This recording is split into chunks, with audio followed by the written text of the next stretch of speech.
¡Bravo!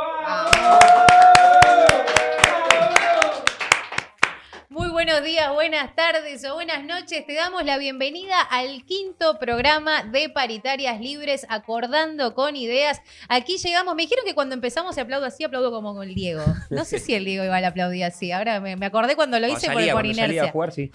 Es verdad. Sí, ¿no? Pero metía más. Pero un poco más así, lo voy a tener que practicar un poco entonces. Ger, ¿cómo estás? Bienvenido, no te Bien. dejé tomar el mate. Bien, todo muy bien, muy bien. Con frío, seguimos con frío. Eso no va a cambiar, nos vamos a quejar de acá hasta el 21 de septiembre. No, lamentablemente no nos queda otra que aguantarlo. Así es. Pero estamos felices porque vamos a jugar una nueva final de la Copa América. Nuestra selección argentina nuevamente va a estar disputando el certamen más importante para el continente, que ya tiene 15 igual copas de la Copa América, pero obviamente que siempre queremos más. Sí, ¿no? y si se da, creo que es la primera vez que es bicampeón. ¿La primera seguida? vez? No. No, ¿no? No. 91-93. Con Coco Basile. ¿Y quién tenía la 10? Cholo Simeone. Me gusta porque nuestro productor Rama tiene. sabe absolutamente todos esos datos. No es que los tiene anotados. Todo lo que es dato de fútbol, siempre La ahí tiene. tenemos a la enciclopedia viviente. No, ¿cómo que no? Sirven un montón. Mira, obvio. acá acaban de servir muchísimo. Y obviamente que todo el pueblo argentino está muy feliz, con muchas expectativas, con mucha esperanza. Empecé a escuchar también gente que ya está prometiendo cosas, ¿viste? A mí eso mucho no me gusta porque siento que quizás la podés mufar, pero bueno, respeto, lo he hecho en alguna que otra oportunidad. Pero ¿vos sos de así de prometer cosas por fútbol? Sí, con ¿Lo Boca hiciste? lo he hecho. El tatuaje que tengo de Boca fue una promesa Ah, mira. en la Libertadores del 2000. Ajá. Pero con Argentina no. ¿No? Y no creo que prometa nada. Prometiste si para el Boca 2000. salía campeón. Salía campeón, me tatuaba la tatuabas. pierna. Y Bien. salió. Qué Con bien. un tribal, 15 años. Qué bien.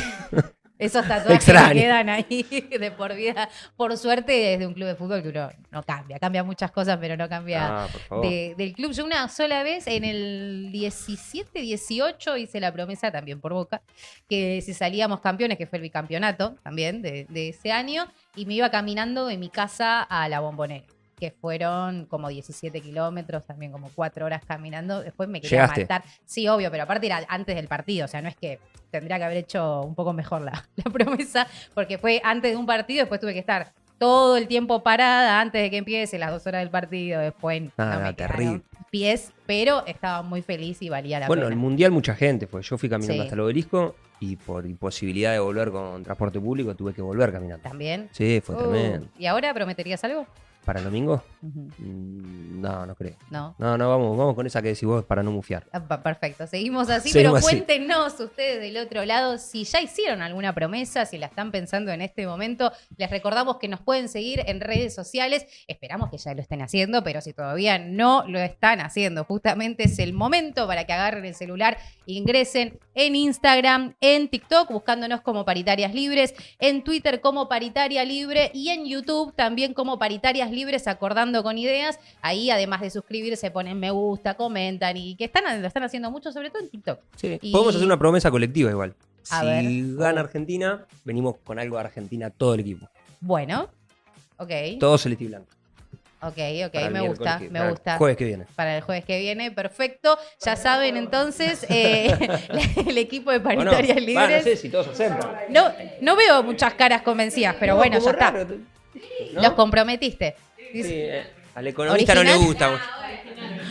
Al economista no le gustó nada. El economista no le gustó Es nada. como dijo ¿no? que rompe bola. Ahora me tengo que ir a comprar algo de Argentina. No digo una remera, me va ahí pintado acá, qué sé yo, no sé. ¿No? Un mechón. Un mechón. Te podemos pintar el pelo, Un pelo acá, ¿no? así. Un celeste.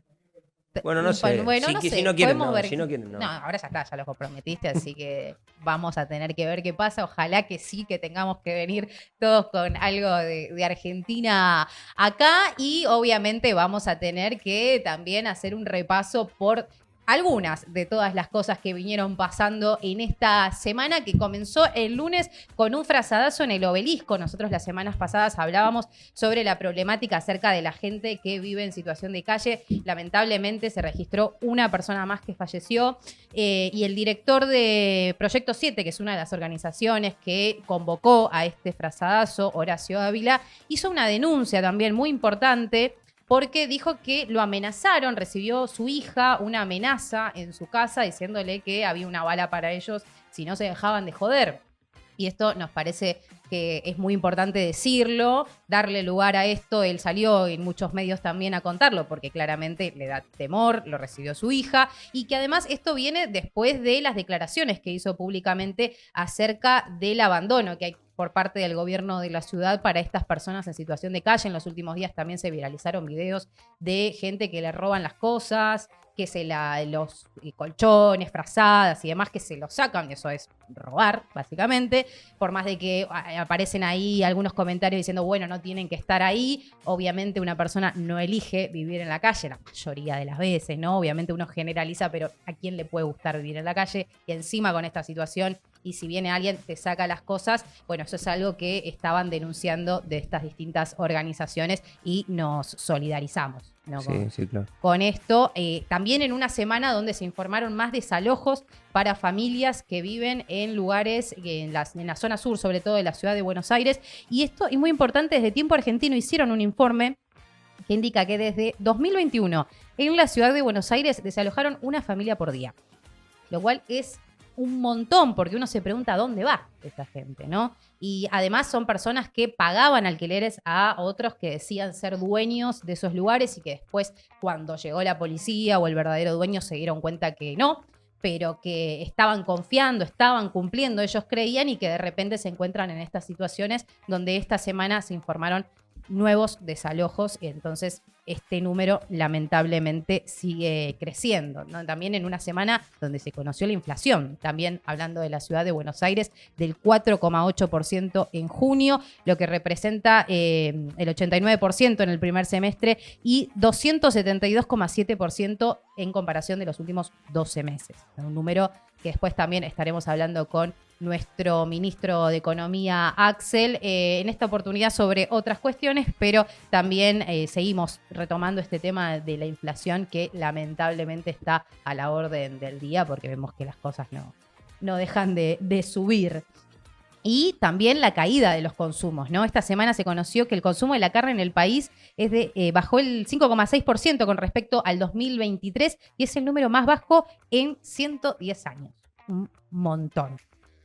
Lamentablemente, la mayoría de las noticias que tenemos no son muy buenas, pero hay una que sí, que es que se levantó la ACAMPE luego de 128 días de los trabajadores y las trabajadoras de Telam, que estaban justamente cuando se cambió el gobierno, no sabían ahí qué iba a pasar con su puesto de trabajo. La página de Telam cerró. Para quienes somos periodistas es durísimo de repente empezar a trabajar sin ellos, porque la cablera de Telam, a pesar de que algunos funcionarios nacionales dicen que no servía, para quienes ejercemos el periodismo y la comunicación era un valor muy importante, porque era la fuente para ir a chequear justamente datos, información y buscar cosas sobre otros puntos del país que quizás no tienen la cobertura de los grandes medios. Era Telam quien se encargaba de eso. Ahora no se sabe bien cuál va a ser el rol de la gente, pero al menos ya les garantizaron que vuelven a trabajar y pudieron levantar el acampe, ¿no? Sí, retomando lo de la gente en situación de calle, las 4 muertes y todo el trabajo que viene haciendo Proyecto 7, como el frazazo y demás, me resulta muy inhumano, ¿no? Mientras se acomoda la macro, poner que nosotros le demos algún tipo de esperanza, tiempo para que se acomode la macro, pero creo que puede haber políticas tanto del gobierno de la ciudad como a nivel nacional de contención a todas las personas que, mientras se acomoda la macro, entre comillas, van cayendo, se van quedando sin trabajo, se van quedando sin la posibilidad de alquilar, están en situación de calle. Entonces hay hay un montón de personas en situaciones críticas que me parece que el Estado debería ponerle ojo y no dejar ahí al libre albedrío a que tengan que terminar en la calle con muertes, con frío, sin poder tener un techo donde vivir. Yo creo que se pueden hacer las dos cosas, acomodar la macro y también tener una mirada humanista sobre la gente que va quedando en el descarte y en la marginalidad. Bueno, se ve que es una decisión política ya del gobierno de la ciudad, en este caso, de no tomar ninguna decisión. Tenés 4 muertos, tenés un frazadazo, 5 muertos, un frazadazo en Plaza de Mayo visualizando la problemática, organizaciones como Proyecto 7 trabajando, la oposición, porque muchos legisladores de la oposición estuvieron en el frazadazo. Digo, está visualizada la problemática, tenés la situación crítica de los muertos, alguna medida tenés que tomar, y sin embargo le dan la espalda. Decisión, vos lo dijiste, es una decisión política. A veces lo más difícil de todo es encontrar la voluntad, y eso no estaría pasando. Y de hecho también, justamente sobre esto, habló el arzobispo de Buenos Aires, José García Cuerva, en el Te Deum, en el marco, ¿no?, del Día de la Independencia. Habló sobre hermanos paralizados en esperanza hace años, como que Argentina se tiene que curar e independizarse de las camillas que la tienen enferma y paralizada. No utilizó este tipo de terminologías para hablar sobre esto, también diciendo que no hay tiempo, que se necesita ya que se dejen de mirar para otro lado y se tomen cartas en el asunto, porque, como siempre decimos, cuando la salud está en juego, ya ahí las ideas políticas deberían pasar a un segundo plano y tendría que estar al principio de todas las necesidades, generar medidas para que se puedan paliar de alguna forma estas situaciones, ¿no? A veces aparecen quienes te dicen, no, bueno, llévatelo a vivir a tu casa. No, eso no es una respuesta, llévatelo a vivir a tu casa. Aparte, estamos hablando del Estado, estamos hablando de un gobierno, estamos hablando de quienes fueron elegidos en una votación para que también se hagan cargo de estas situaciones. Entonces, es necesario que como sociedad reclamemos que se cumplan, ¿no? En esta semana donde el gobierno logró finalmente tener su foto del Pacto de Mayo en julio, pero lo logró. El gobierno presidido por Javier Milei logró la aprobación de la ley de bases, todavía está ahí el DNU, sigue generando nuevos puestos. Bueno, otra cosa también que pasó es que echaron al secretario de Agricultura. En los últimos días ya son 34 los funcionarios que encabezaban diversas áreas que fueron corridos o invitados a correrse de sus puestos. Así que sigue cambiando, sigue todos los días viviendo un minuto a minuto, pero da la sensación que esta foto que tuvieron en Tucumán, los funcionarios, los 18 gobernadores que estuvieron presentes, le da cierta legitimidad, ¿no?, al gobierno, en el sentido de, bueno, lograron lo que dijeron que iban a hacer para su público y de repente tienen todas las herramientas que estaban precisando o que decían ellos querer para poder hacer lo que tienen ganas de hacer desde La Libertad Avanza. Así que ahora de repente empiezan a aparecer, ¿no?, a sentarse a esperar, como se dice desde algunos sectores, ¿no?, y ver qué hacen con esto. Sí, ¿no? vos lo dijiste para su público. Uh-huh. Así que yo creo que es una foto a medias, una foto política, no institucional. Faltó la Corte Suprema, faltó el movimiento obrero, faltaron los empresarios, faltaron varios de los expresidentes y expresidentas, faltó el gobernador de la provincia de Buenos Aires.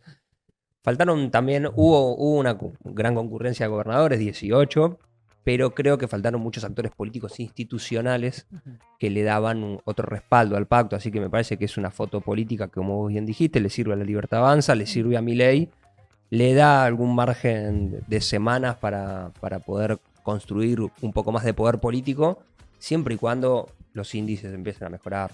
Totalmente. La economía está decayendo. Exacto, eso desde ya son datos y no opinión en ese caso.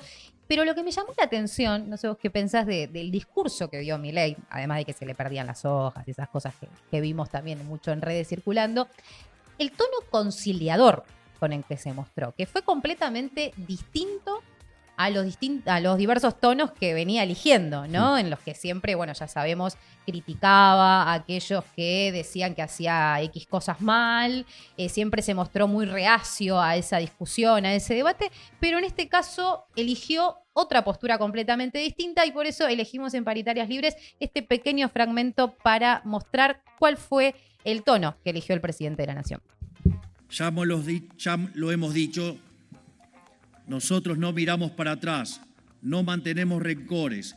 Creemos que lo único que tiene que hacer la política es discutir ideas y llevar esas ideas a la realidad.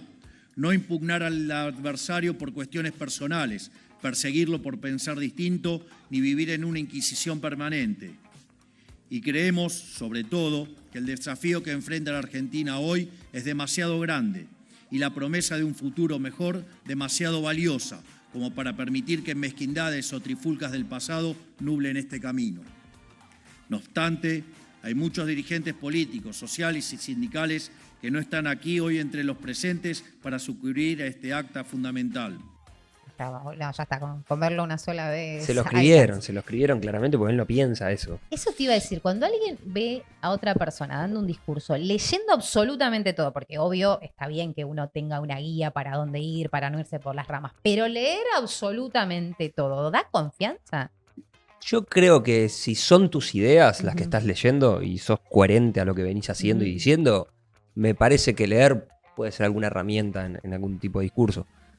El tema es leer o no leer cosas que vos no sentís, ni hacés, ni pensás. ¿Te dio esa sensación? Me dio la sensación que la lectura pasa a un segundo plano, pero que no se persiguen, no tienen que perseguir ideas contrarias. Todo lo que acaba de decir me parece que no es propio de... Es medio contradictorio también. Contradictorio. Si uno agarra una frase de un día antes, dice, o unas horas antes, ¿no? Cuando mismo después dijo que tenía unos minutos en Twitter y empezó a responder algunas preguntas el presidente, también era otra postura completamente diferente. Más adelante lo vamos a profundizar también con el invitado que vamos a tener hoy, a Federico Zapata, que es un analista que trabaja mucho también con la imagen, con los discursos, con lo que se dice, ¿no? Para ver qué opinan también acerca de estas posturas que está tomando el gobierno y también los distintos actores que están interviniendo, ¿no? Vos decías, es verdad, faltaron muchos gobernadores, pero personalidades que son representativas de la clase política,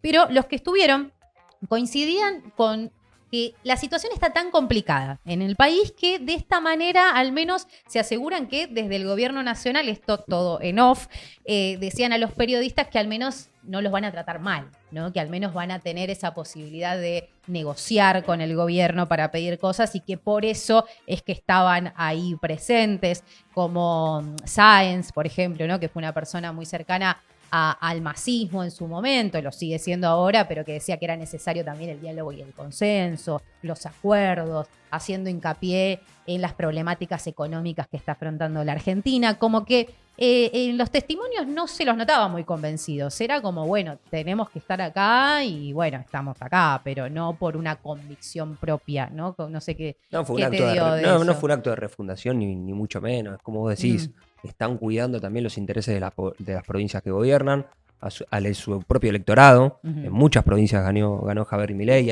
hay esperanzas en este gobierno. Pero aparte Milei dice, no hay que perseguir a ninguno que piensa diferente, y acto seguido dice que las personas que no están en ese pacto no es que los llama a la reflexión y que se van a sumar en algún futuro. Es porque no quieren perder privilegios.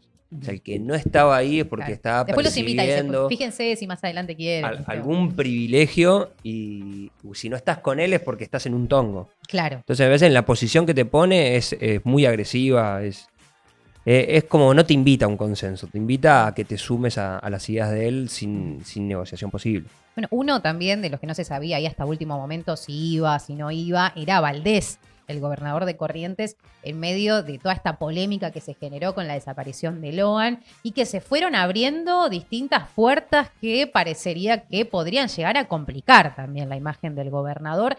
También en distintos medios, en distintas notas, se me viene ahora a la cabeza la de la política online, donde hablan claramente sobre esta situación y dicen que Valdés denuncia que Bullrich y Santiago Caputo son los que le están dando mucha visibilidad porque quieren correrlo del poder en las elecciones que van a haber en Corrientes el año que viene. Y que por eso, burlando, aterrizó ahí a volver al hecho que es tremendo, pero un poco más mediático, porque lamentablemente hay un montón de casos de niños y niñas desaparecidas que no toman la repercusión que está tomando el caso de Loan. Y el gobernador de Corrientes, según dice en off, está denunciando que esto viene por parte de Bullrich y el escondido Santiago Caputo. Vale aclarar que Laudelina, la tía del niño desaparecido, denunció que fue Pellegrini, Diego Pellegrini, quien es el senador por Corrientes, muy cercano a Valdés, que la llevó en el auto a declarar y que fue él mismo, junto con el abogado Codazzi, quienes le ofrecieron una casa y un auto o una moto, ahora no recuerdo, para que digan la hipótesis del accidente. Esto, si se comprueba que es así, si la justicia logra garantizar que esto es cierto, estamos hablando ya de un conflicto político bastante importante. Y Pellegrini, que además de ser abogado y conocido del gobernador, su esposa trabaja en el Ministerio de Seguridad de la provincia, su suegra es concejal también, cercana directamente a Valdés, entonces empiezan a aparecer distintas aristas que podrían llegar a complicarlo. De hecho, en las últimas horas Valdés habló y dijo que cuando mencionó en una entrevista televisiva que se iba a poder llegar a algún buen puerto con la investigación en el momento en el que se plantó esta hipótesis del accidente, lo dijo por lo que vio en la televisión, que se dejó llevar por la ansiedad, ¿no? Entonces da a entrever que acá tenemos que prestar un poco más de atención y que por eso quizás decidió a último momento acercarse al Pacto de Mayo, no pelearse con el gobierno y seguir manteniendo al menos un poco de apoyo ahí. Bueno, ¿no? otro que no Sobre se la quiso obra. pelear fue Mauricio Macri. También, pero Que se fue enojado, dicen. Pasó desapercibida su presencia, me parece, ahí en primera fila. Nada, yo creo que responde más a una interna que va a tener él dentro del PRO y que hace con esto que le nace, que es la Libertad Avanza. Que de alguna manera en los distritos donde el PRO gobierna le puede hacer mella si es que la Libertad Avanza el día de mañana empieza a colocar candidatos propios. Así que es una interna que hay que seguir de cerca, hay que ver qué hace Macri. Y yo creo que su presencia tiene más con no dejarlo suelto a Milei que Total. con el convencimiento del Pacto de Mayo. Y se iba a pensar como que había algo roto si no iba. Claro. ¿No? Pero quien no fue y no le importó, evidentemente, la imagen que se daba, es la vicepresidenta, Victoria Villarruel. Ella alegó que tenía un estado gripal y que por Estaba eso no enferma, podía ir. Pero al día siguiente se la vio espléndida. Todos queremos saber qué fue lo que tomó Victoria Villarruel porque estaba fantástica, subida ahí arriba del tanque, también ahí al lado de Milei, pero llamó la atención y se habla también ahí de una interna entre Villarruel y Karina Milei, que sabemos que también estuvo presente, estuvo en la foto, no estuvo Macri en la foto ni en la firma, pero sí estuvo Karina Milei. No se sabe muy bien en calidad de qué, porque nunca una secretaria de la presidencia estuvo en un lugar tan importante, pero ella estuvo, así que también vamos a tener que prestar atención a ver qué sucede de acá. Con esto y con un montón de internas que se van generando en torno a Milei. Justamente hablábamos la semana pasada de su rechazo a la participación del Mercosur. Se generaron también distintos testimonios de presidentes de los países que participan criticando esta ausencia porque es muy importante la Argentina en la historia del Mercosur. Y la canciller Diana Mondino, que fue en representación del presidente, fue consultada por un periodista, un colega de Paraguay, acerca de las disputas que tiene el presidente, pero parecería que no le cayó muy bien a Mondino esta pregunta. Bueno, me estás preguntando por una cosa. Chicos, ustedes tienen que aprender a hacer un trabajo serio. Última pregunta. El Tratado de Libre Comercio con Palestina, ¿qué es eso que mencionó Brasil? No sé, pregúntale a Brasil. Canciller, Basta, gracias, chicos. nuestra insistencia nomás se debe al Basta, tema de que basta, es basta, un tema a nivel regional. ¿Qué cosa? Una supuesta enemistad entre los presidentes. Es ¿cómo una puede pregunta haber, de rigor. chicos, pero es que no es una pregunta de rigor, es una pregunta que se requiere un mínimo de inteligencia para evaluarla. Es decir, ¿cómo puede haber enemistad entre dos personas que aún no han tenido la posibilidad de encontrarse? Pero por los dichos entre, no de frente, pero sí por los medios. Bueno, ¿vos sos amigo de los 8.000 habitantes, millones de habitantes del planeta Tierra? No, le consulto, canciller. No sé. Las relaciones entre las personas es un tema diferente de las relaciones entre los estados. No le gustó mucho a la canciller, se ve la pregunta, la agarró evidentemente de imprevisto, pero me interesa qué pasa, ¿no? con el Mercosur y quiero llamar a nuestra canciller, a la verdadera canciller que realmente acá bancamos, que es a Cande. Cande, vení por favor, acércate porque queremos que vengas acá, ¿sí? Y nos cuentes a ver qué opinás sobre esta situación de Mondino. Dale, Cande, por favor, vení así nomás, no necesitamos ir a la placa ni nada, porque te damos la bienvenida.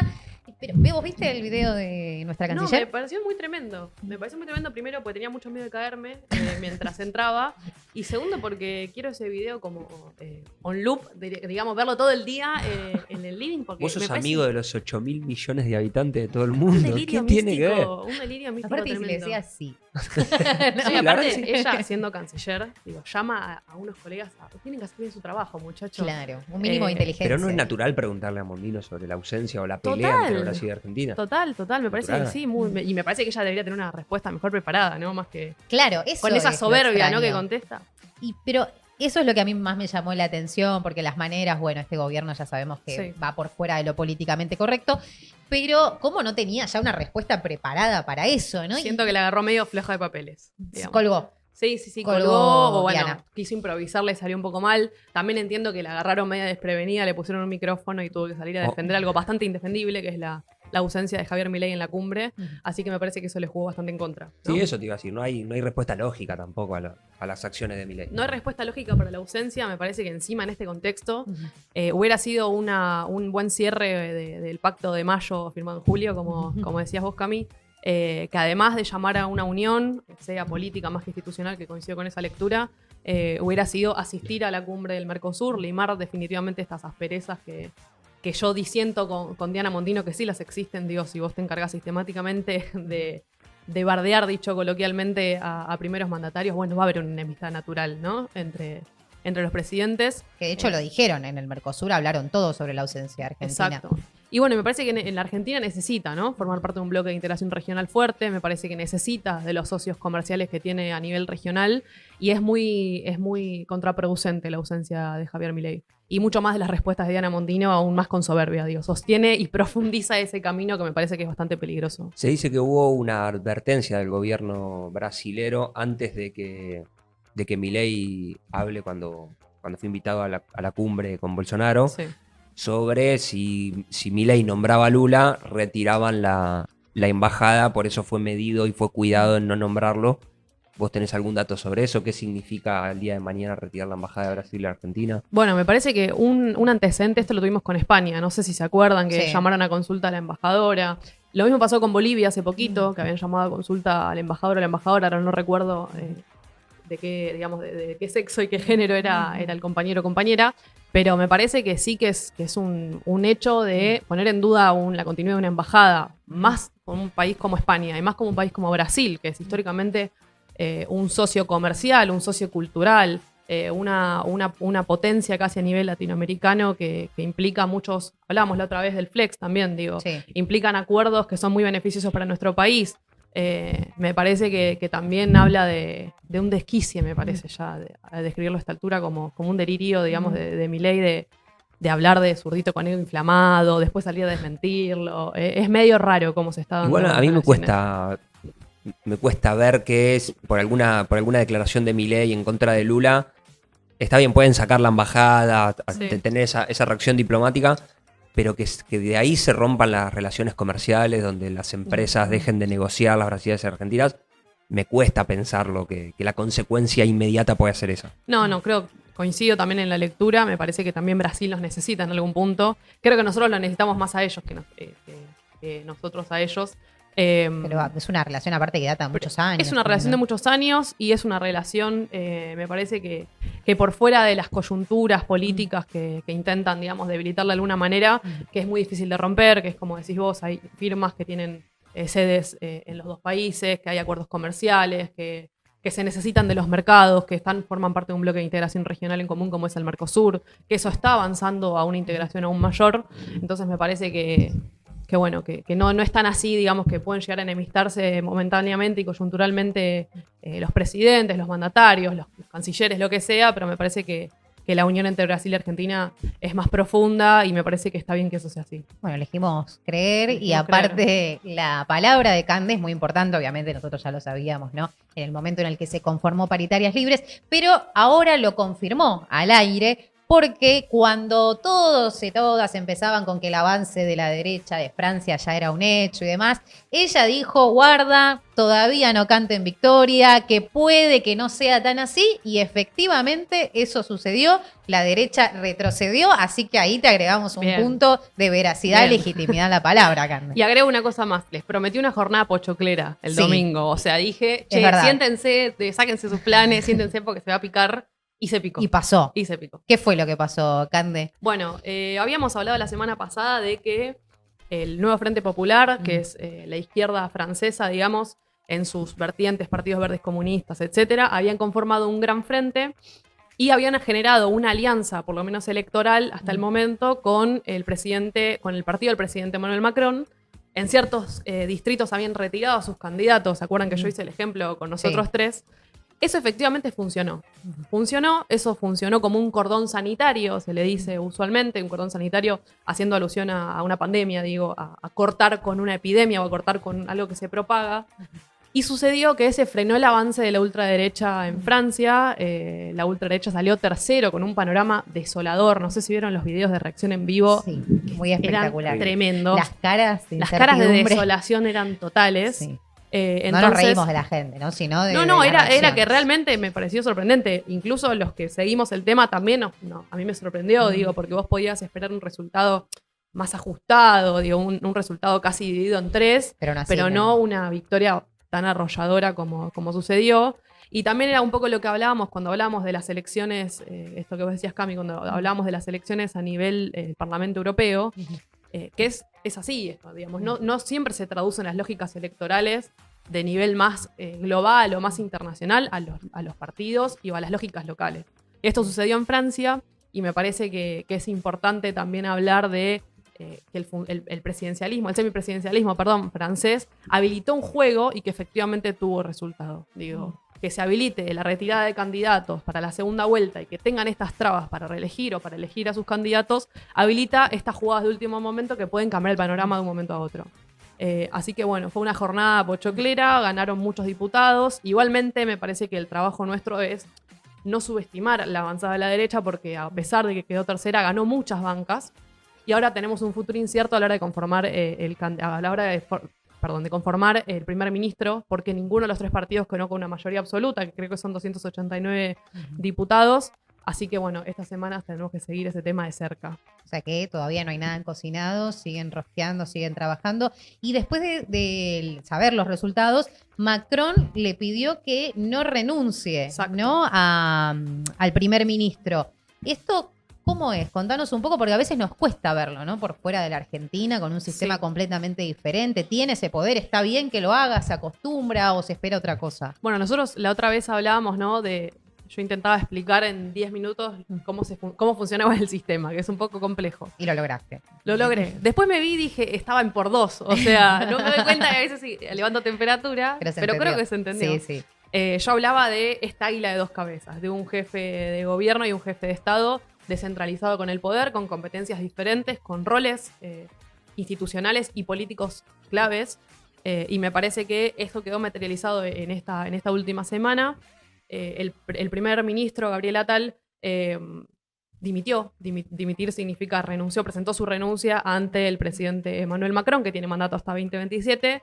Macron le pidió, por favor, que continúe en su cargo para ocuparse de las tareas más diarias, más cotidianas, más de gestión, porque además, recordemos que están a punto de hacer la apertura de los Juegos Olímpicos también de París, entonces, bueno, hay un panorama, digamos, claro. Elecciones, Juegos Olímpicos, dimite el primer ministro, entonces le pidió que por favor hasta la conformación de las alianzas, esto funciona así, como ninguno de los tres partidos, como decía hace un minuto, tiene una mayoría absoluta, necesita sí o sí la conformación de alianzas para poner el primer ministro.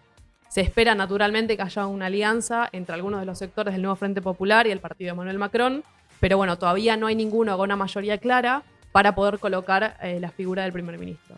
Hasta hace un tiempito, el partido de Emmanuel Macron había puesto al primer ministro, tenía una mayoría relativa de 250 diputados. Eso cambió con este panorama, si bien salieron airosos, digamos, de la última elección, saliendo segundo su fuerza, no logra una mayoría, entonces necesita sí o sí sentarse a acordar con los demás partidos para poner esta figura. Y ahí se puede dar, bueno, un gobierno, como decía antes, de cohabitación, donde no sea tan del nexo o del núcleo propio, se pueda dar un primer ministro o una primera ministra que sea del mismo partido o totalmente opuesto, que me parece que a esta altura ya esa tercera opción la tendríamos que descartar, ¿no? Bien, para debatir, ¿es una buena estrategia dentro de un sistema político que permitió el triunfo de la izquierda y del centro? ¿O es un retroceso de la narrativa de las ultraderechas? Porque me pienso que si es la primera, bueno, hay que tomar nota de que todavía no hay un cambio, un giro hacia el centro-izquierda, sino que la narrativa de la ultraderecha sigue viva. Si es la segunda, bueno, estamos ante un avance que creo que por ahí el gobierno argentino tiene que tomar nota. Puede ser, bueno, es una gran pregunta. Me parece que hace una semana leíamos un claro avance de la ultraderecha. Yo creo igual que esto que les decía, a pesar de no haber arrasado y poner el primer ministro como querían, que era lograr una mayoría absoluta, habla de un síntoma, habla de un gran crecimiento de la ultraderecha en el último tiempo. Y me parece que si bien habíamos venido de un triunfo también del Partido Laborista en Reino Unido, también con fallas el otro día lo podemos hablar porque digo eso da para largo también sobre el sistema electoral, sobre el sistema proporcional y demás. Me parece que habla de un cambio de época, pero bueno, que un poco de lo que yo decía, ¿no? Hay que ser cautelosos todavía porque quizás son vaivenes que todavía no está claro el rumbo, si bien entendemos que la centro izquierda y la izquierda vienen siendo debilitadas casi en todos los países del mundo, salvo bueno en estos dos casos que tuvimos. Me parece que es para seguir de cerca y también para mí es valorable, yo como persona que estudia los sistemas políticos, me parece valorable que se habiliten estos juegos porque son democráticos, porque fueron resultado de una elección de las más participativas de la historia de Francia. No es que fue un tema del sistema que te desvirtuó como un poco pasó en Reino Unido, que con un 35% lograron un 65% de representación, más o menos. Me parece que no es un tema estrictamente de malversación de los resultados electorales, sino que fue una elección muy participativa y con resultados sorprendentes. ¿Cuánto tuvo que ver Mbappé? Me pareció tremendo eso, pero creo que bastante, O Sí. sea, me parece que sí, que Mbappé se y la varios juegue. también Sí. más. Vi Habla de eso, otro sí. video también. Tchouaméni. También. Sí. Uno de los que erró el Claro, penal contra claro. Argentina. Bueno, Bien. entonces se lo perdonamos. Lo queremos ¿no? Porque- un poco a Tchouaméni. Y es importante, ¿no? Cuando Sí, los el futbolista o la figura pública se corre de su lugar para poder meterse en estos temas Sí. que afectan directamente, ¿no? Nosotros, bueno, queremos a nuestros jugadores, pero se mantienen completamente al margen. Al margen. Francia, no. Se Y metieron. el Diego nos tenía acostumbrados. No, bueno, Claro. Diego, claro. Diego nos nos tenía tenía Exacto. acostumbrados a otra bien cosa. acostumbrados. nos Bien tenía. acostumbrados. O sea, tenemos una fecha entonces más o menos para ver si esto va a llegar a algún puerto, qué va a pasar. No sabemos, estamos No. medio expectantes a ver Ajá. las alianzas. Ok. Yo creo que no puede tardar mucho en resolverse. Si bien el primer ministro va a continuar en su cargo, necesita sí o sí de una reconfiguración la asamblea y de finalmente una primera o un primer ministro sólido que represente el resultado de las elecciones. Bueno, esperaremos con ansias entonces Así ese es. momento. Gracias, Muchas Cande. A ustedes.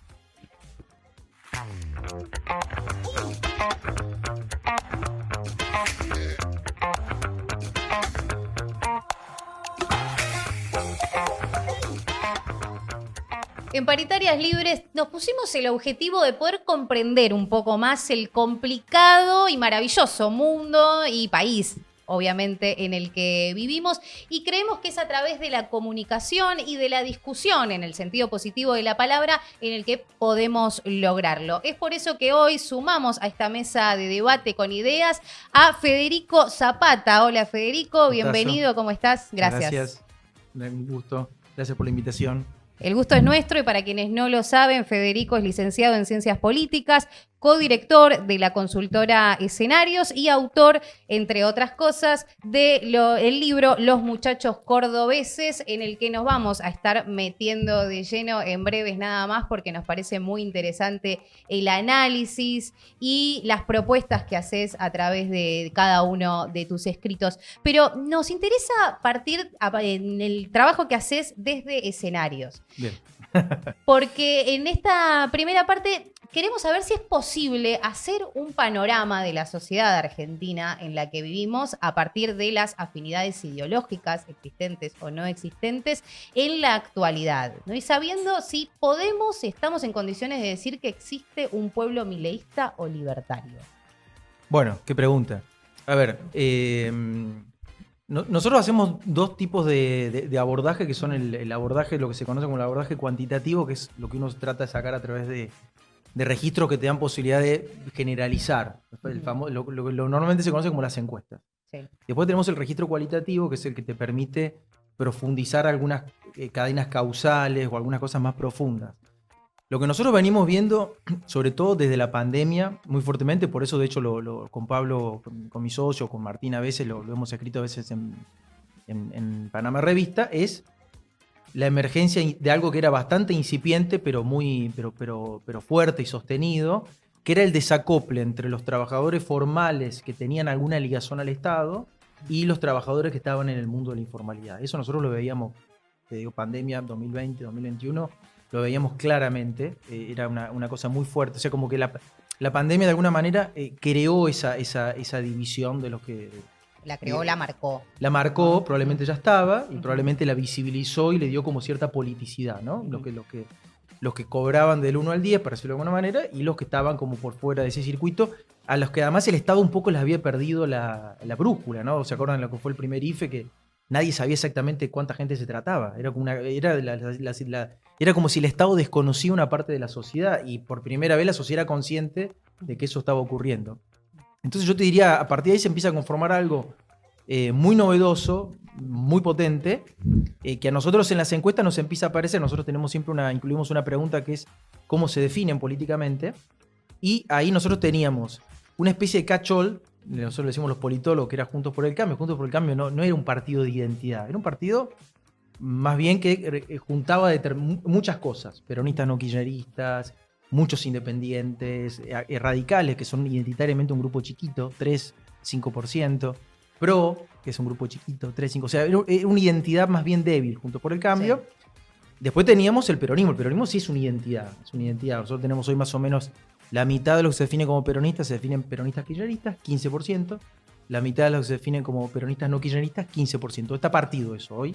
En un momento, digamos, cuando nosotros empezamos a medir en 2015, 2/3 eran peronistas kirchneristas, y eso se ha ido igualando. Hoy está igualado, digamos, ¿no? Es también una singularidad. Pero claramente el peronismo es una identidad. Están los independientes, que también son una identidad, son más o menos en la Argentina 30%. Si te vas a una provincia, algunas provincias como puede ser Córdoba o Santa Fe, se te van al 40%. La ciudad de Buenos Aires, 40% por arriba de la media. Y después, digamos, en esa emergencia nos empiezan a aparecer los libertarios. Que repito, Juntos por el Cambio no era un partido de identidad, pero esto sí empieza a ser un partido de identidad. Hoy se definen como libertarios alrededor del 15% de los argentinos. O sea, la misma cantidad que se define como peronista kirchnerista. Para que, digamos, entonces, a ver, para responder a la pregunta, ¿hay un pueblo libertario? Bueno, yo creo que a diferencia de Macri, ellos crearon una minoría intensa. Una minoría intensa de 15%, que es un montón. Con lo cual, incluso yéndole bien o yéndole mal a Milei, eso es algo que llegó para quedarse, ¿no? O sea, llegó para quedarse en el sistema político, que es esa creación de esa rareza en la Argentina, que es una especie de comunidad libertaria. ¿Podrías describir algunas características de ese libertario, de ese pueblo libertario? Te diría, a grueso modo, sectores populares. Trabajadores informales. Trabajadores informales, de sectores populares, el núcleo masivo de eso, ¿no? Claramente. Mirá. Trabajadores que pueden ser, digamos desde un programador hasta un rapi, o sea, digamos, tienes ese horizonte, digamos, de ampliación. Bastante parecido en un punto a lo que era la alianza singular del menemismo. Menemismo era una alianza, una coalición social que tenía ricos y pobres. Eso era su particularidad. Acá también tenemos ricos y pobres, ¿no? Bastante particular. Y muchos jóvenes, digamos, que se incorporaron a la vida política en los últimos 12 años, en un contexto de estancamiento económico, que ven en esto, digamos, han construido en esto muy socializados en lo digital, o sea, construyen sus propios marcos teóricos en lo digital, y jóvenes. O sea, que a diferencia del menemismo tenemos, si el menemismo era ricos y pobres, acá tenemos ricos y pobres, más Juventud. Economía informal. El menemismo era ricos y pobres, pero trabajadores formales. Acá aparece la informalidad claramente, nuevos jóvenes, y te diría, incipientemente, hay que ver cómo termina esto formalizando, pero interior versus AMBA. Eso en el voto de Milei está, o sea, Milei hoy es mucho más fuerte en Corrientes, en Misiones, en Mendoza, que en la capital federal o en la provincia de Buenos Aires, ¿no? Esa es una particularidad de su voto. que era un clivaje que ya estaba presente, pero con todos esos matices se empieza a conformar la minoría mileísta con esas características. Ahora es interesante porque hay un sector del peronismo que es el que sale a querer representar o a tratar de organizar a los sectores informales con en el 2016 la ley del salario social complementario, la creación de las organizaciones sociales, y todas las obras que se hicieron en los barrios populares. Parecería que parte del peronismo es el que quiere salir a tratar de construir referencia y representatividad en esos sectores y sin embargo no se traduce eso en acompañamiento, en voto. No, Bueno, no es que el peronismo lo deja el sector informal libre. No, y de hecho yo creo que el kirchnerismo, digamos, 2003 a 2015, pongamos el momento más hegemónico, creo que el kirchnerismo se nutrió de las dos cosas, ¿no? Se nutrió de los trabajadores formales, claro, y se nutrió de trabajadores informales en ese momento muy organizados por los movimientos sociales, etcétera. Eso evidentemente en los últimos años 12 años de esta especie de segunda década perdida de esta inflación, destacamiento con inflación, creo que ahí se rompe, ¿no? Ahí evidentemente hay una ruptura, entonces te queda como una especie de aristocracia obrera, no lo digo despectivamente, sino lo digo justamente que son los que pueden acceder a tener una paritaria formal, a acompañar la inflación, a darle pelea a la inflación, y los que quedan descalzados, que evidentemente no están contenidos hoy ya en los movimientos sociales. El día a día. El día a día, que son como trabajadores. De hecho, en los focos nos salta todo el tiempo, cuando vamos a investigar ese sector, que la primera referencia de ruptura con el Estado es el vecino que recibe un programa del Estado. Es ahí donde empieza, digamos, hay claramente un componente de, si se quiere, de entre comillas, decir, bueno, nosotros estamos en la selva, usted está en el zoológico, bueno, vengan del zoológico a la selva. Hay en eso, en la clase baja, en los sectores populares, claramente nos salta todo el tiempo gente que dice, mira, yo me levanto a las 5 de la mañana para ir a trabajar en un frigorífico y gano 250.000, 300.000 pesos, y en la este misma tipo de cuadra lado se levanta a las 11 de la mañana, a las 12 está chupando birra, o sea, eso salta todo el tiempo. Entonces, evidentemente, ahí hay algo que se rompió con la informalidad, que es de ahí, me parece, donde se está nutriendo este fenómeno. Acá la producción te trajo el café. Qué genio, son órdenes, así que si querés, igual puedes irme echando con el mate, no hay problema. Todo lo que gustes.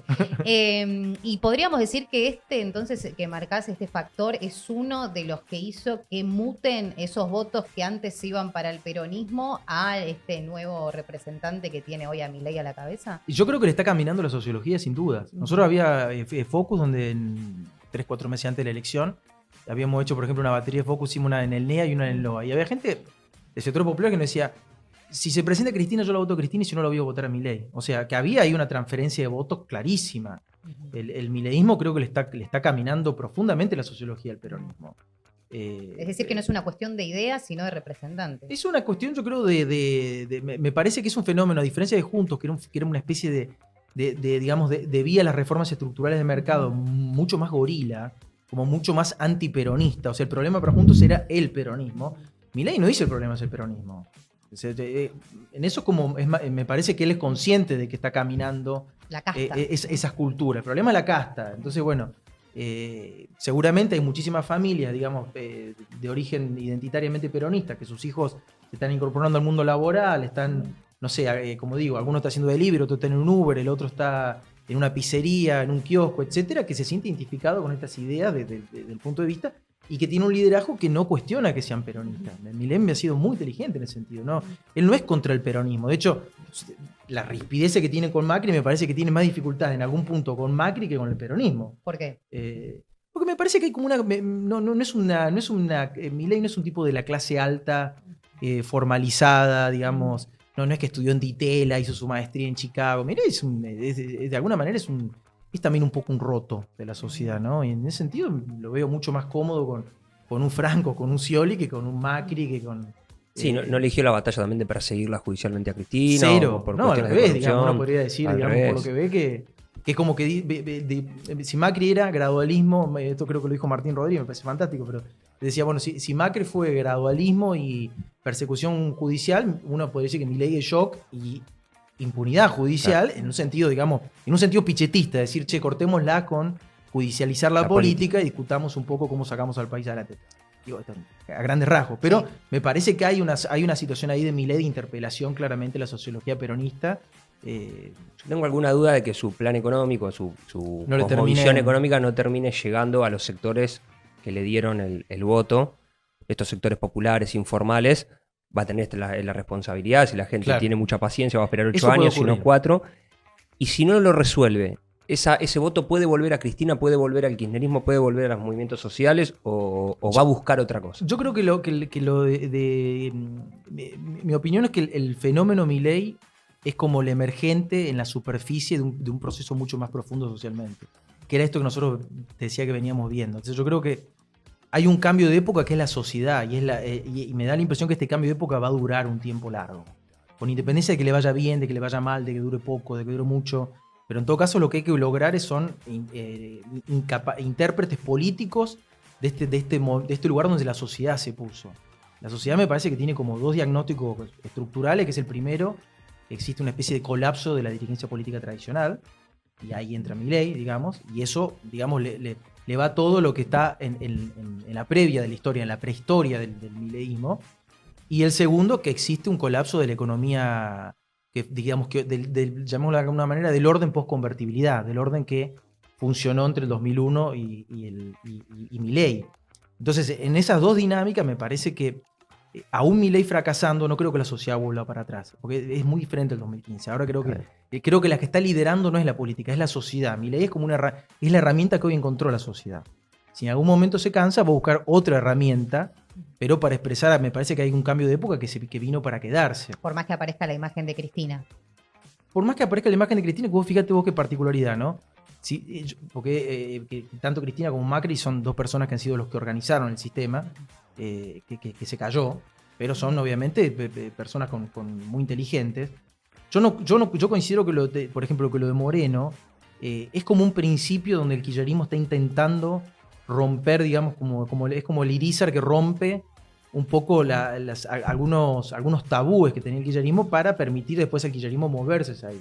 Parece que Cristina está viendo esto, que hay un cambio de época. No sé si lo va a poder protagonizar ella. Yo personalmente soy más bien escéptico. Me parece que tanto ella como Macri forman parte del sistema que se cae y que el peronismo va a tener que encontrar nuevas figuras para protagonizarlo. Pero sí es como es inteligente, me parece que lo ve. Entonces empieza como a tratar de ir al centro. De ir, sí, o al centro o disputar una derecha diferente a la derecha de Milei, buscar los lugares que Milei le deja suelto. Por eso digo, esta aparición de Moreno con las reivindicaciones a Trump, a Bolsonaro, a mí no me parecen casuales. O sea, no, para mí ahí claramente están jugando hipótesis políticas, ¿no? Mi opinión es que eso hoy, digamos, es como una lectura superficial de Milei, pensar que hacer lo mismo que hace Milei, es como rockero y uno solo, ya fue él. Lo que la sociedad va a ir buscando son formas de dialogar con la nueva sociedad, pero de una manera diferente. Entonces yo creo que ahí es donde está el desafío de la política, pero hoy no hay nada. O sea, hoy el bolillero, uno tira y aparece Milei. Y una centralidad está en su momento hegemónico, ¿no? Como dice, bueno, se le puede ir mal, pero hay un desafío de la política, digamos, de no ser haragana. O sea, de no ser superficial. Decir, bueno, no, pero le va mal y vuelve lo de antes. Lo de antes no va a volver. En todo caso, digamos, hay que crear liderazgo para que puedan conversar con el presente. Cuando vos dividías al peronismo en 2 mitades, el kirchnerismo, bueno, está claro, está representado por Cristina o por Kicillof, podríamos decir. Sí, fidelizan muy bien. ¿Y la otra mitad? Es huérfana. ¿No es Moreno? No.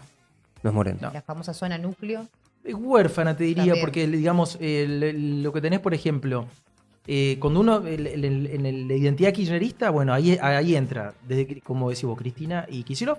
Kicillof, el que mejor la sintetiza, incluso los últimos meses, incluso te diría funciona un poquito mejor que Cristina, con la totalidad de ese electorado. Y después tenés un Grabois, un Moreno, que son como todas variaciones de ese electorado, un poquito más tirado hacia una cosa más seinendil, digamos, una cosa más societalista, pero son como variaciones de esa. Eso no penetra el peronismo, digamos, que se dice no kirchnerista. El peronismo no kirchnerista está como buscando otro tipo de cosas, no ha encontrado una figura. O sea, digamos, como te digo, había, no sé, hubo gente que votó, de los que se definían, una parte votó en las elecciones, votó a Schiaretti, una parte votó a Larreta, otra parte votó.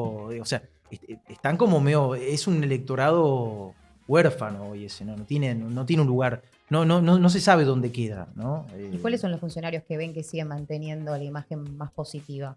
Y hoy te diría hay un pelotón, sobre todo de 3 muy fuertes, que son Villarruel. Nosotros estamos cerrando ahora casualmente mañana, o sea que te estoy hablando con datos de mes vencido, digámoslo, para ser específico. Pero ella mide mejor que Milei. Mide mejor que Milei desde diciembre. ¿Mucho más? No mucho más, o sea, están los dos arriba de 40 puntos de positiva, tienen menos negativa, Milei polariza un poco más, entonces tiene mejor lo que nosotros llamamos diferencial.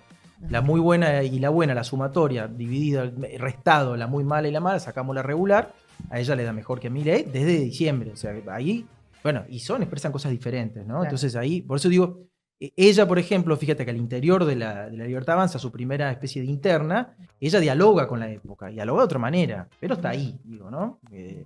Y después tenés a Patricia Bullrich y Milei, que más o menos miden parecido, pero están los dos arriba de 40 puntos y tienen un diferencial positivo. Después para abajo, todo por debajo de 30 de positiva y todo con diferenciales negativos que van desde diferenciales de 17, 20 puntos de diferenciales a diferenciales, no sé, Alberto Fernández, diferencial eterno. Lo nombrabas a Larreta, lo están midiendo, lo estamos viendo, sí, bastante parecido a lo que le pasa a Larreta. Es bastante parecido a lo que le pasa a Alberto y bastante parecido a lo que le pasa a Lustó. Es como que son como se los lleva a todos el reflujo de la caída del viejo orden, de la vieja Unión Soviética, se los lleva a todos a ellos. Están con diferenciales muy malos. Nosotros, por ejemplo, Lustó en diciembre lo teníamos muy bien rankeado, medía muy bien. Y después de que tomó esta posición, digamos, hoy está prácticamente con los números de Alberto Fernández. Sí, pero ¿cómo puede ser esto? O sea que no le salió bien esa apuesta.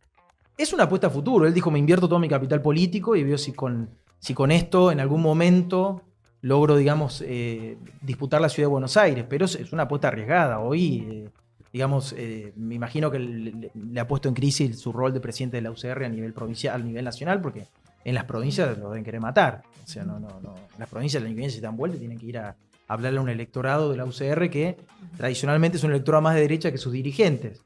Pero bueno, Lustó lo llevó eso una especie de tensión muy grande. Así que te diría hoy, todo lo que asemeja como a la crisis que Alberto Fernández, que expresa Alberto Fernández como una especie de intento de construir una superación de la crisis política y económica argentina desde el centro.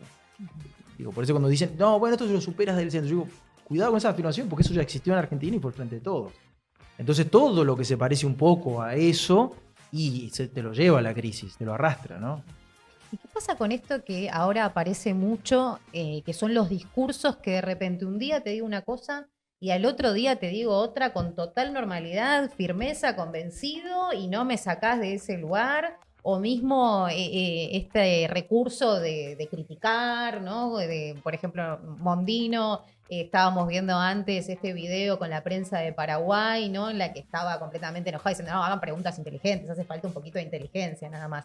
¿No? Como la respuesta a través de la evasión, ¿no? Y esta falta de racionalidad también que hay en los discursos. ¿Eso es algo que también se ve representado en la sociedad o es más un recurso de la política para este momento? ¿Cómo lo ven? No, esa pregunta es como la pregunta de la profundidad del asunto. Porque desde el 2007, 2008, digamos, creo que el iPhone aparece en 2007 para acá, lo que ocurre es lo que se denomina, nosotros llamamos la crisis de la verdad.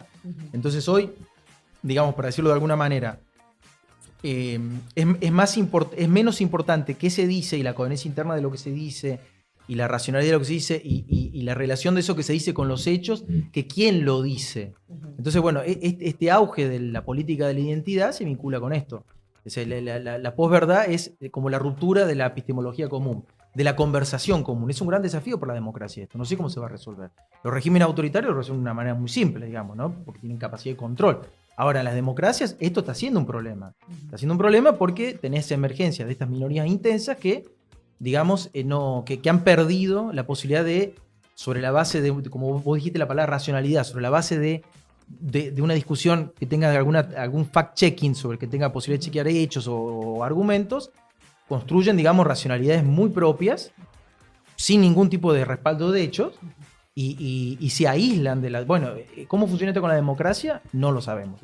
Pero es algo que llegó para quedarse, porque digamos, las redes, sobre todo que esto navega en la democratización que producen las redes sociales, están para quedarse, han venido para quedarse y seguramente van a implicar que la democracia se ajuste. Pero si uno ve el auge de los outsiders, digamos, desde Trump 2016, 2017 para acá, está esto dando vueltas, ¿no? Claramente. Y otra Entonces, cosa de la que se tiene que ajustar es el Estado. bueno, ¿Cómo- sí, claro, cómo totalmente. ve la gente? Me imagino que todas estas crisis tienen que ver con la falta, puedo decir, de chequear o contrastar con la realidad. Y la falta de respuesta que se le dio a la gente en tantos años desde el Estado y la estigmatización que tiene el Estado por muchos sectores.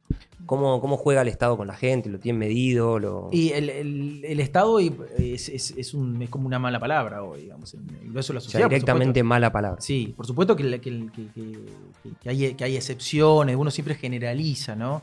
Pero, digamos, la crisis, digamos, yo hablé de la economía y la política, que es como un poco, es como decir la crisis es entre la relación y el Estado y la sociedad.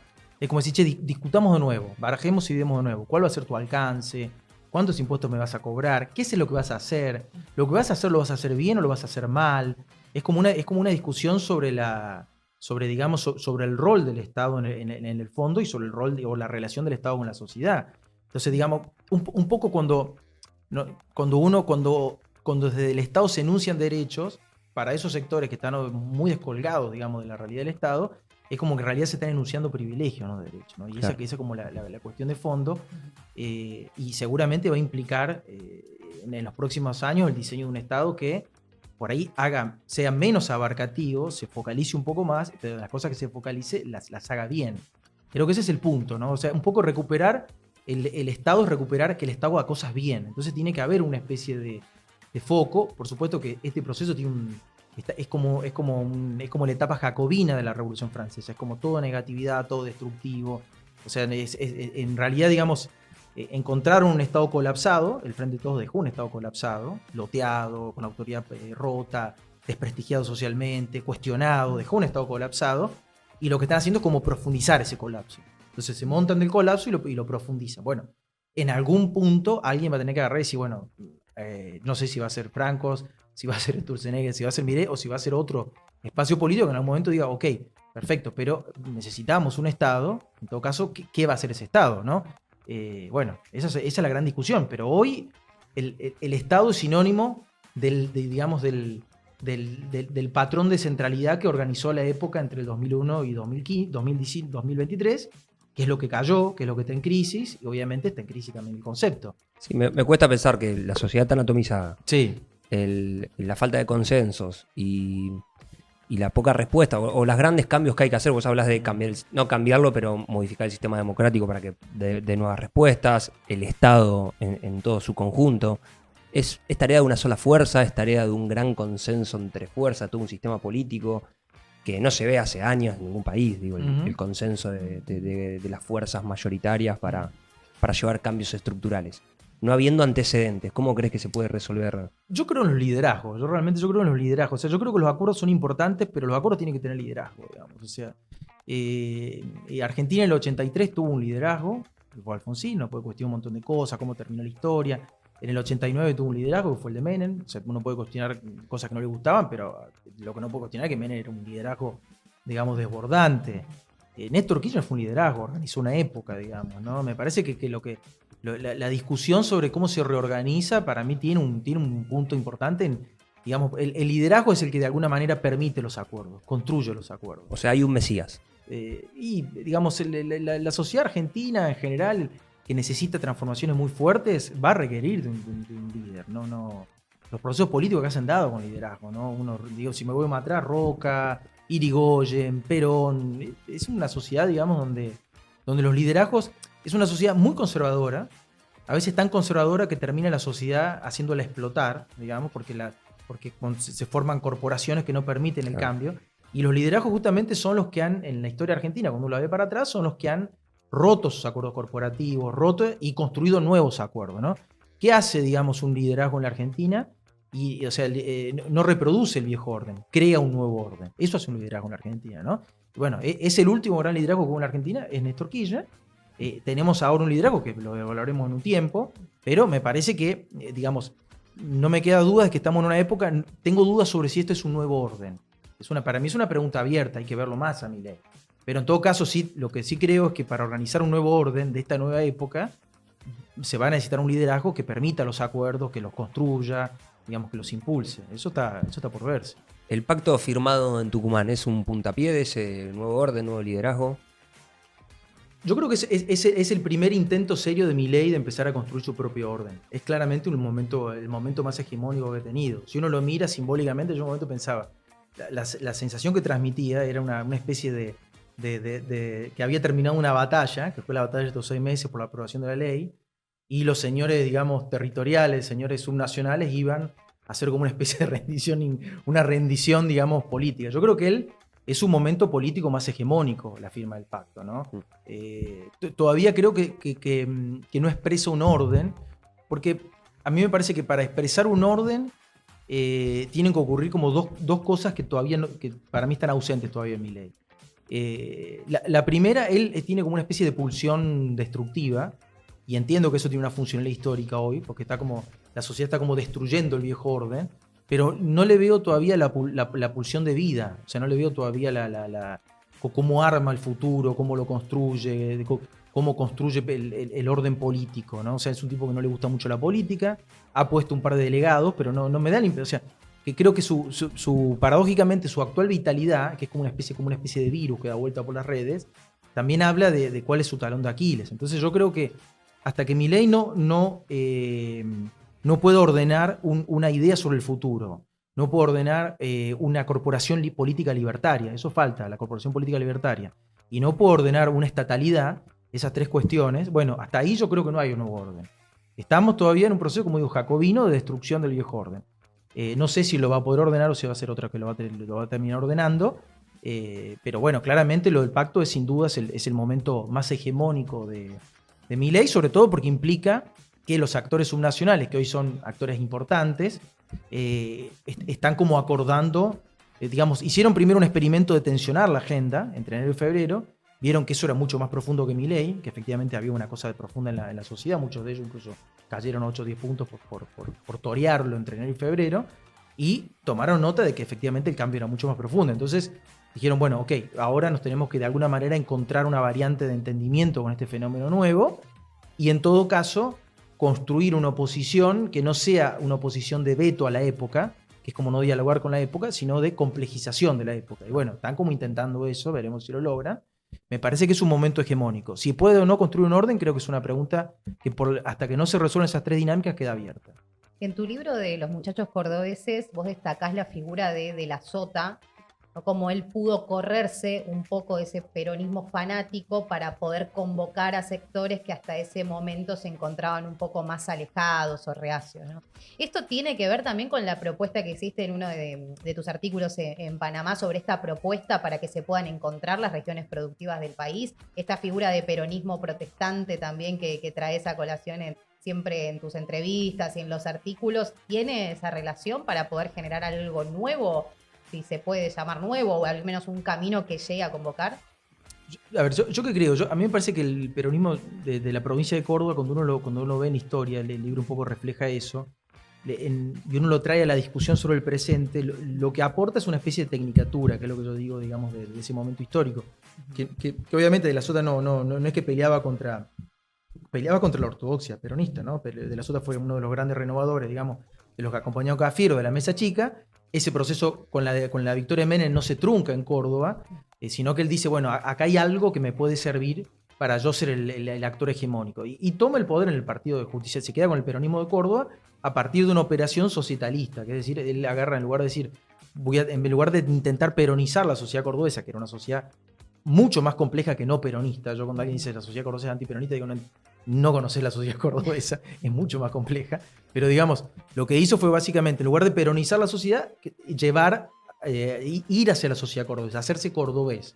Y esa operación implicó un nivel de apertura del peronismo a los actores sociales muy fuerte. Entonces ese peronismo se llenó de alguna manera de lo que hoy se denominan outsiders. Se incorporó sectores productivos, periodistas que eran famosos, artistas que eran famosos, dirigentes o profesionales que eran muy conocidos en territorio, los sumó.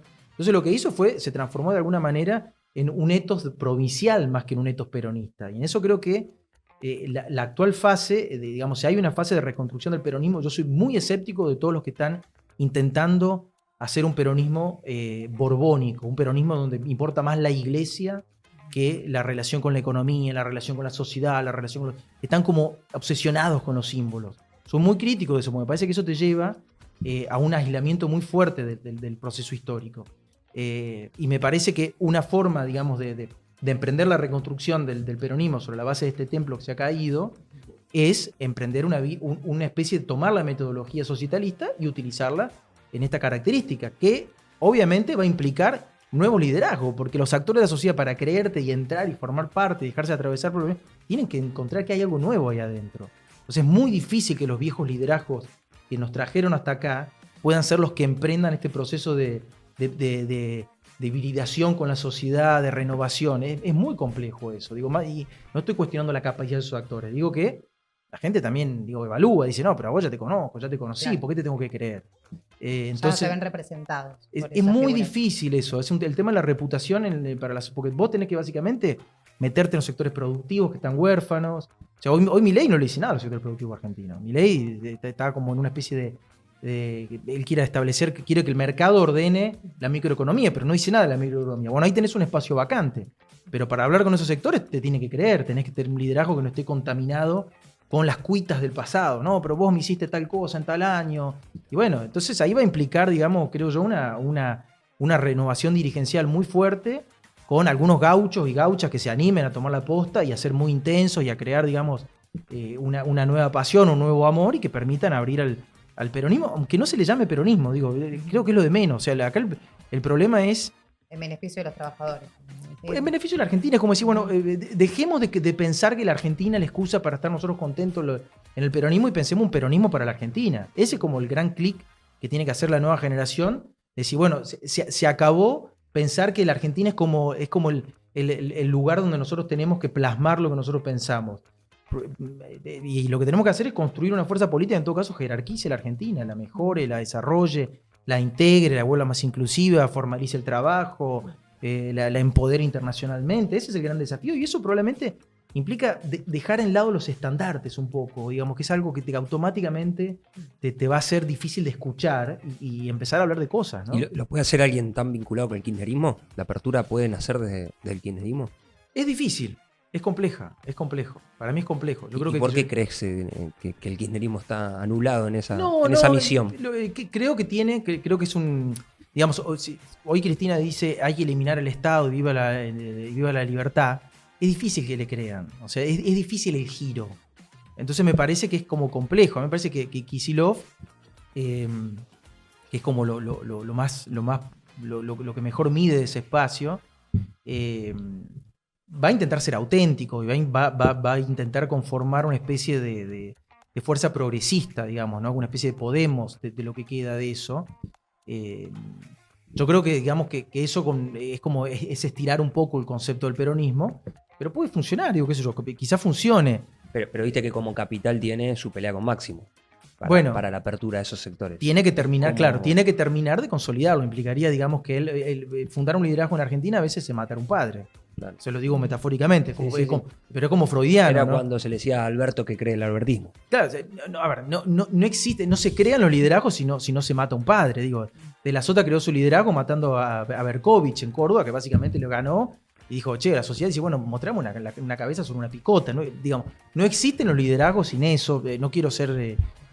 suena horrible las metáforas, pero en la política es así.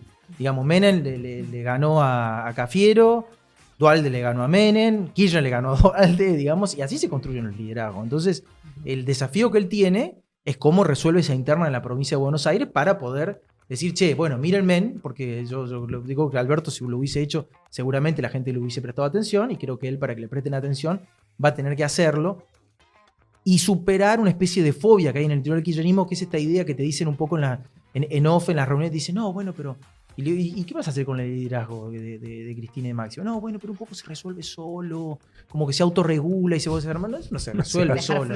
Eso, claro, y digo, no, se va a pagar solito. Y es la teoría del descuidista, ¿viste? Como que pasan por el costado, medio calladito, no dicen nada, y le sacan el poder político. No.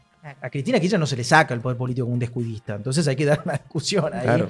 Y bueno, y eso es un desafío de él en la provincia de Buenos Aires, que no es fácil. Yo soy bastante escéptico bastante escéptico, puedo estar equivocado, soy bastante escéptico, por eso creo que veo muchas dificultades en el kirchnerismo de poder, digamos, ser la vanguardia de la reconstrucción de un peronismo. Soy muy escéptico también, soy muy escéptico con lo que pasa en el resto del país, o sea que creo que, bueno, que hay que dejarnos sorprender un poco. Hoy Milei, digamos, no venía de ninguna provincia, no gobernaba ninguna municipalidad, no tenía ninguna secretaría, ningún rulo del Estado, y en 2 años tomó el poder político. Entonces me parece que la época nueva nos da como cierto margen para animarnos a probar liderazgos que no necesariamente están anclados en el poder estatal burocrático, que hoy incluso es una mala palabra para la gente. Entonces tenemos ese margen para probar algo, me parece, de afuera. ¿Querés un mate? Porque nunca te dejamos preparar el Muy café, bien. así que hidratate.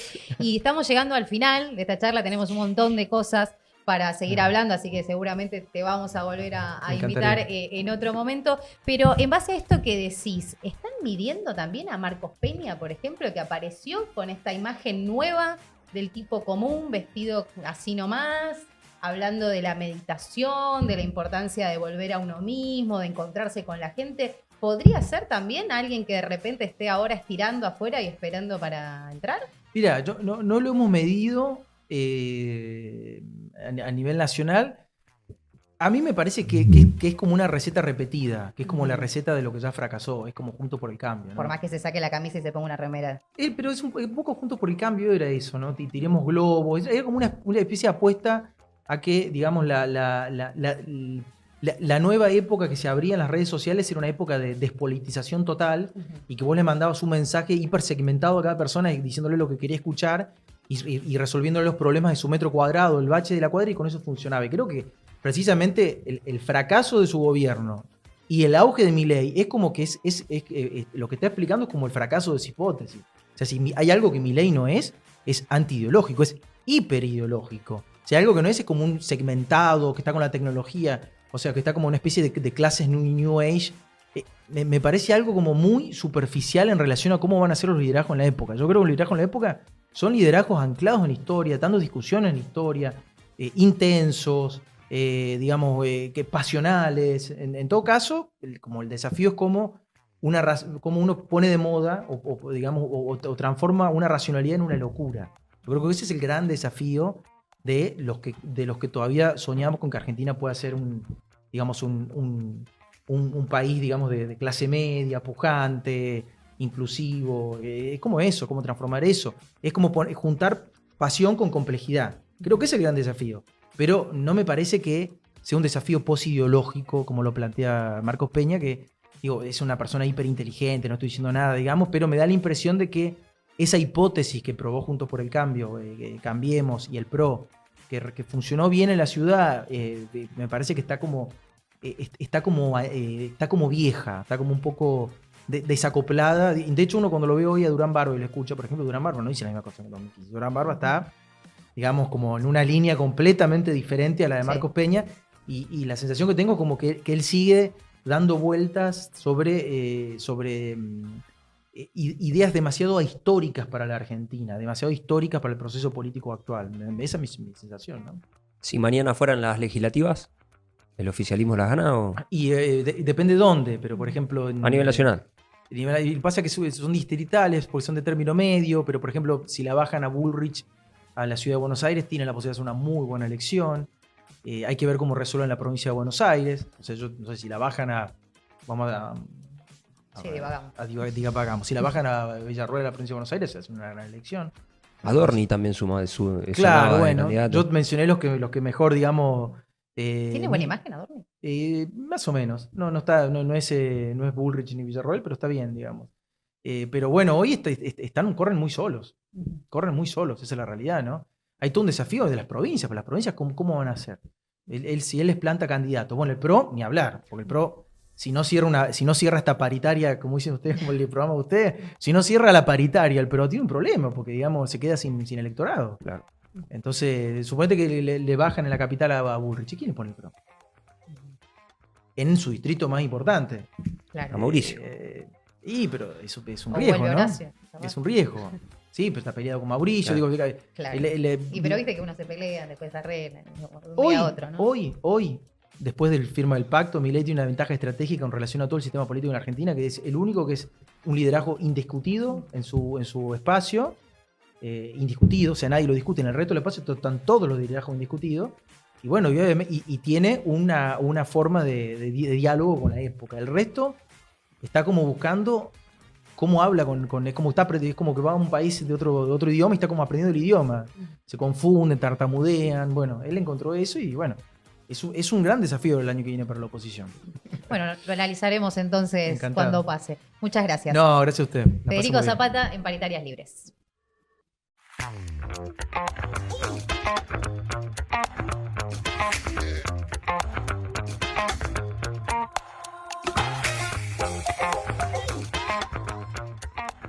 El dólar sigue subiendo, el riesgo país también, pero llegó finalmente Federico Sturzenegger al gobierno de forma oficial al menos, y están quienes dicen que esto va a modificar las cosas, pero nosotros no le creemos a nadie que no sea nuestro ministro de Economía, al señor Axel Arias, acá con nosotros. Bienvenido, Axel, ¿cómo estás? Andan? ¿Todo bien?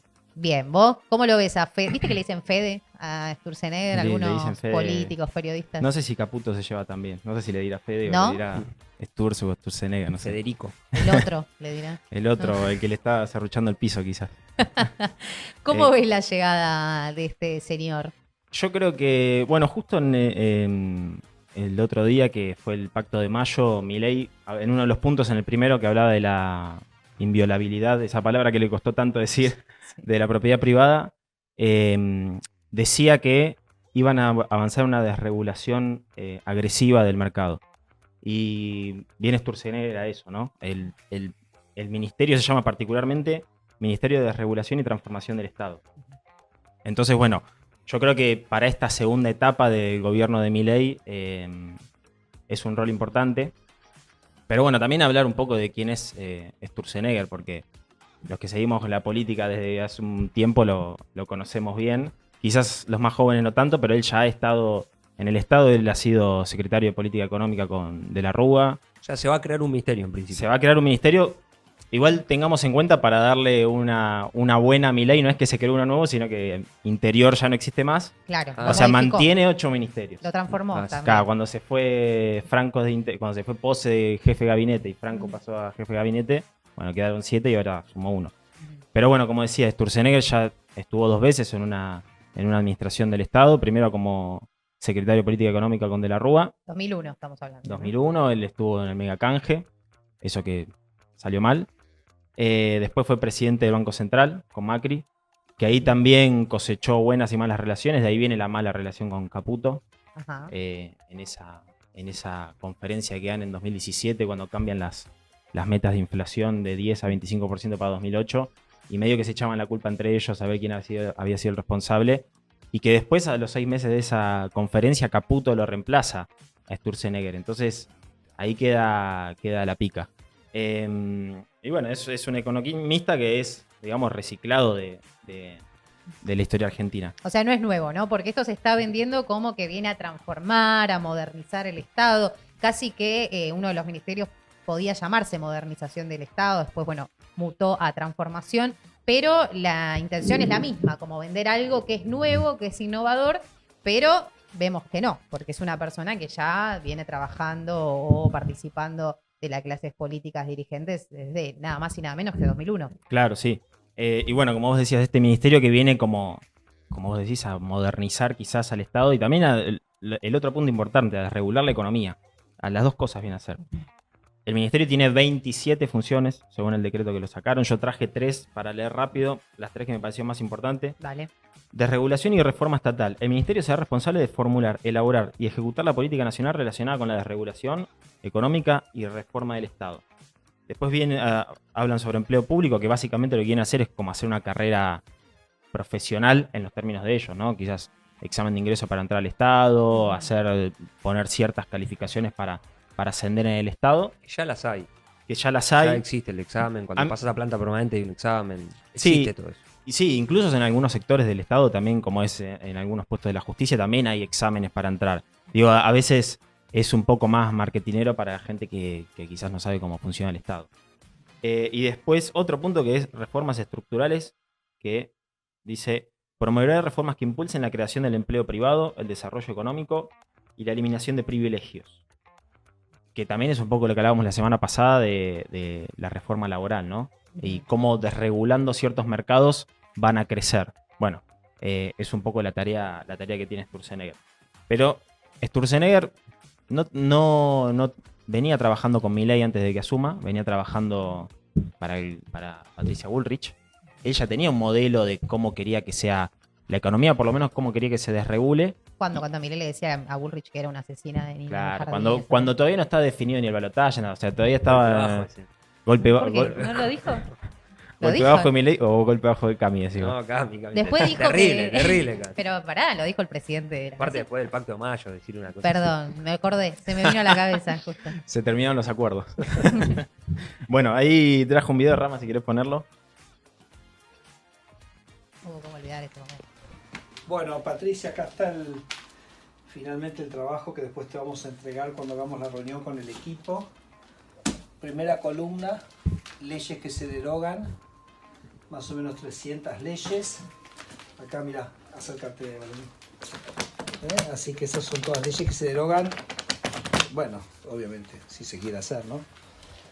Y después acá tenemos el pilón de las leyes que se modifican. Así que acá está por temática, cada uno de los temas. Entonces el primer artículo son las que se derogan, que es la pila esta que está acá al lado. Y después ya empiezan las modificaciones, ley por ley. ¿Cuánto papel? Ok, Mucho, y que es papel. básicamente Este tiempo un cambio en craneando todas todo, las chavo. leyes de Argentina Usando que régimen. tienen privilegios, que tiene la estructura de status quo. Ahí habla de privilegios como el mismo DNU, ¿no? Así que bueno, acá está el trabajo terminado. ¿Para qué lo imprimió, no? ¿Para qué lo imprimió? Bueno, lo que hablamos recién, un poco de marketing, ¿no? Un poco de marketing. Che, venimos a hacer todo este cambio. Como en el video se escucha bien, acá lo tenés Patricia. O sea, Claro. era algo que había preparado para Patricia Bullrich si era presidenta, si ganaba las elecciones. Lo termina haciendo con Milei, que yo entiendo que con Milei tiene mucha más cancha para hacer que de lo que podría haber tenido con Patricia Bullrich, porque Milei iba a fondo, ¿no? Y de ese video que vimos recién sale el DNU 70-2023, que fue a los pocos días, que firmó a los pocos días Milei de asumir, que había un montón de desregulaciones. Ahí estaba la reforma laboral, estaba la desregulación de la ley de alquileres, que hasta hoy el Sturzenegger, bueno, dio una nota hace poco y lo sigue defendiendo, más allá de que sabemos que en el mercado de alquileres sigue habiendo problemas, particularmente acá en AMBA. Y después también muchas cosas del comercio interior, ¿no? Como era la ley de abastecimiento, como era la ley de góndolas. Cuestiones que le permitían al Estado controlar ciertas cosas para que empresarios, por ejemplo, no desabastezcan los mercados si los precios subían o bajaban, o que pongan los precios en referencia a los costos y no en referencia a la oferta y demanda, y que no se zarpen, como pasó en el verano acá con los repelentes. Todo eso apareció en el DNU, se desreguló y después en la ley base, ¿no?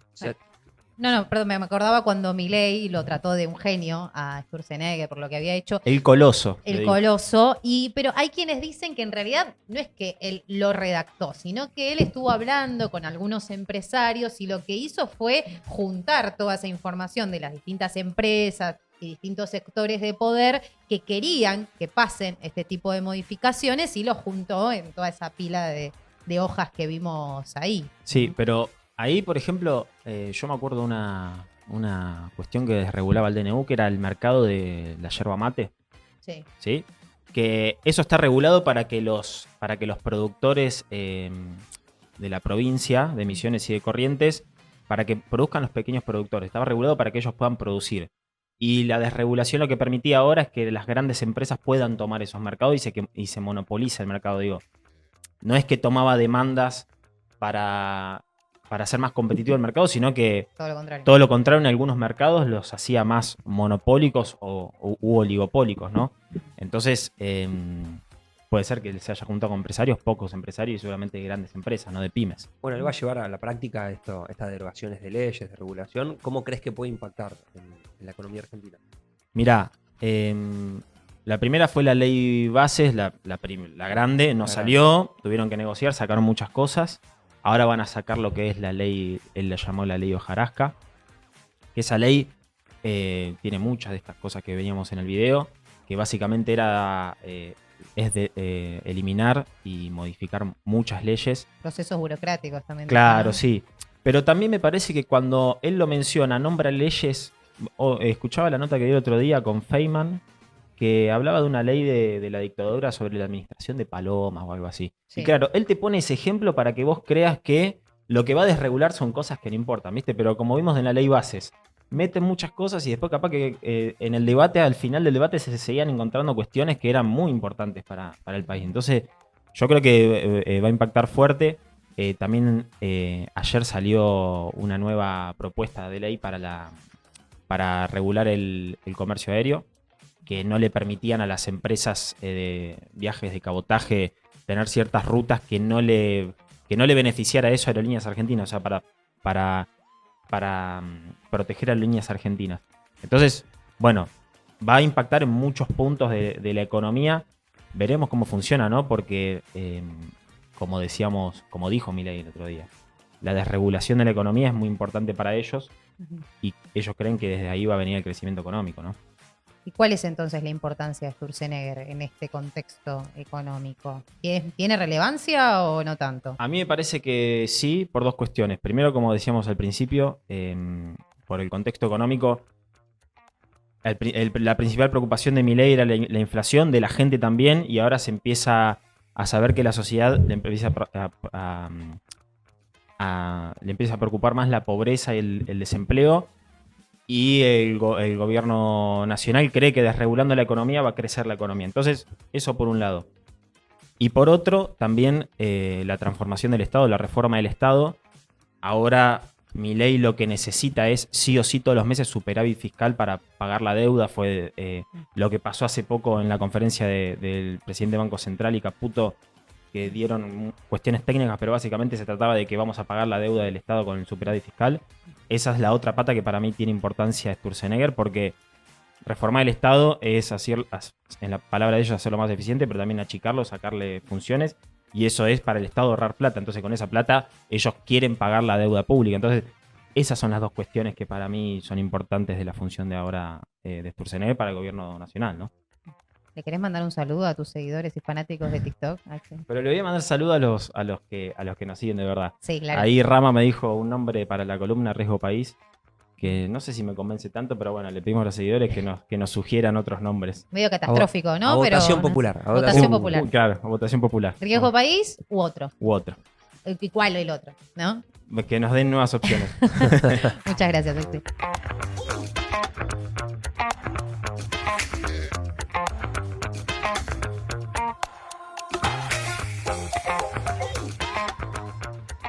Llegamos al final del quinto programa. No quiero terminarlo sin hacer un fe de ratas porque dije mal el nombre del arzobispo de Buenos Aires.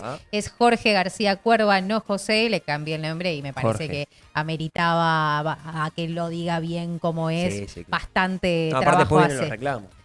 Claro, así es. Así que por las dudas nos evitamos uno Siempre hay que estar y bien aclaramos. con el señor. Ante todo. Ante todo. Así que invitamos a que nos sigan en redes sociales. Agradecemos a las personas que se copan, que ponen me gusta, que comentan, porque la idea es esa. Les recordamos que estamos en Instagram, en TikTok como Paritarias Libres, en Twitter como Paritaria Libre y en YouTube también como Paritarias Libres, que además de ver este maravilloso programa, invitamos a que se suscriban, que pongan me gusta también. Y le agradecemos a todas las personas que están del otro lado, porque estamos nosotros acá frente a cámara y nuestros maravillosos columnistas, pero hay un gran equipo del otro lado, Claro, así que aprovechamos este momento también para agradecerles a ellos, ¿no? Y déjame agradecerle a los amigos de Pizzería Keops que siempre nos mandan las empanadas para almorzar, muy ricas, así que quedan acá en Parque Chas, en las 6 esquinas, Ábalos y Gándara, todos los que quieran ir están más que bienvenidos. Y si van de parte de Paritarias Libres, no sabemos qué pasa. Hay, pero díganlo. hay algún descuento del 10 sí. 15. Bueno, le estamos Así diciendo que en vayan, este momento. vayan. Genial, invitamos a eso entonces y nos vemos la próxima semana. Dale. Esperemos que sea vestidos Campeones. de Argentina. Ojalá. Así será. Esto fue Paritarias Libres, acordando con ideas. Muchas gracias.